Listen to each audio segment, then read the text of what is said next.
essentiel aujourd'hui que chacun travaille à son niveau à la préservation de la ressource en eau. Et pour ça, il y a plein de solutions qui peuvent se développer, des solutions techniques. Mais au-delà de ça, il y a surtout l'éducation et la sensibilisation de l'ensemble des citoyens. Je dirais plus largement que les citoyens, l'ensemble des consommateurs, à ce qu'ils utilisent, à comment ils utilisent l'eau. Le premier utilisateur d'eau en France, c'est l'agriculture. C'est 60% des consommations d'eau en France. Donc il faut développer pour cela des modes de production agricole plus économes en eau. Et le second consommateur d'eau en France, c'est évidemment la population. 25% de l'eau qui est consommée en France est pour l'eau potable. On essaye d'accompagner la population sur des éco-gestes, sur le fait d'être sensibilisé à ce que l'eau puisse, qui est une ressource vitale, soit économisée. Pour cela, on développe plusieurs solutions. La plus importante, c'est la sensibilisation et convaincre les gens qu'il faut faire attention à l'eau. Donc aujourd'hui, on le fait à travers de la communication, de la sensibilisation. On a vu que ça fonctionnait. L'été dernier, en 2022, avec la sécheresse qu'il y a eu, il y a eu le stress hydrique qui était lié. Le gouvernement, les collectivités locales, les opérateurs ont beaucoup communiqué pour demander aux gens de faire attention à leur consommation. On a vu que ça fonctionnait puisqu'il y a eu 10% de consommation en moins en 2022 par rapport aux étés précédents. Donc on voit que ça fonctionne. Donc il faut travailler sur l'ensemble des éléments qui sont les éléments de sensibilisation, de conviction par rapport au fait que l'eau est une ressource précieuse et qu'il faut la préserver et qu'il risque d'y en avoir de moins en moins, mais aussi sur l'aspect économique. Donc il peut y avoir des solutions aussi pour inciter financièrement les gens à consommer moins d'eau.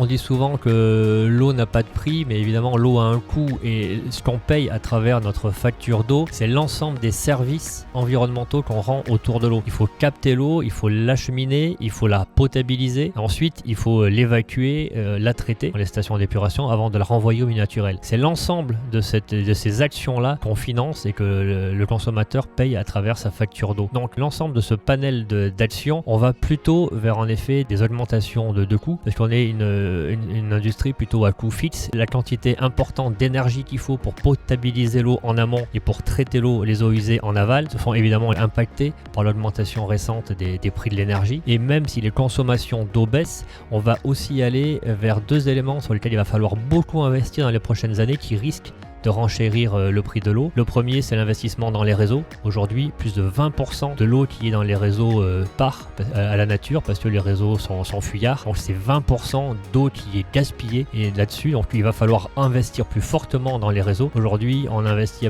on renouvelle à peu près 0,5% des réseaux chaque année. C'est-à-dire qu'il faut 200 ans pour rénover l'ensemble des réseaux. Il faudrait multiplier par 4 ces investissements si on voulait garder les réseaux au meilleur niveau possible. Le deuxième élément, c'est en aval. Et il va y avoir de plus en plus de normes sanitaires, et c'est bien normal, environnementales, pour améliorer encore la qualité des eaux après épuration. Il va falloir traiter les micropolluants, il va falloir traiter les microplastiques, il va falloir traiter les perturbateurs endocriniens, et ça va nécessiter des investissements assez importants sur les stations d'épuration pour assurer une qualité d'eau à la sortie bien supérieure à ce qu'elle est aujourd'hui. Donc ces investissements-là, ils devront être financés demain par le prix de l'eau. Et France Eau Publique, une institution publique qui réunit l'ensemble des régies, des sociétés publiques locales qui gèrent l'eau, estime qu'il faudra augmenter d'à peu près 50% le prix de l'eau d'ici 2030 pour payer tous ces investissements-là.